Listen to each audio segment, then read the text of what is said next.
Hello everybody! How's your day? Another busy day sa aming kusina dahil araw na may bisita. Nakakataba ng puso na bumabalik-balik ang mga Swedish kids sa aming bahay dahil nagustuhan daw nila ang ating mga luto. Dali-dali silipin natin sa ating munting kusina. Gugustuhan nila ating mga ulam repeat. Ulam repeat na pansit. Vegetarian siya.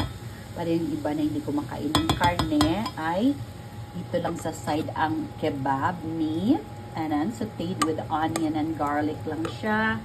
Tapos, iniba din natin sa side din yan. Ilagay blanched okra kasi sila na gusto niya sa side lang.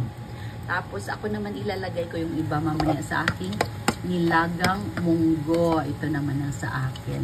Yan. Tapos, request din nila ang fried rice. Nagustuhan din ng ating Pinoy style fried rice na nilagyan na natin ng sibuyas dahon. Ayan. So, ayan ang ating preparasyon. Mas gusto ko na sila na ang binibisita ng kanyang mga friends kaysa siya yung pumunta sa ibang bahay. O, diba? Okay. Sana magustuhan uli nila ang ating mga simpleng mga pagkain na niluto ni nanay na punong-puno ng pagmamahal. Okay, what about you there? Ano po ang inyong mga luto dyan? Ano ang inyong ulam?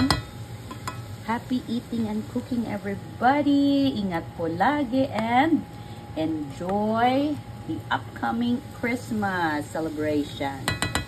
Take care always and God bless.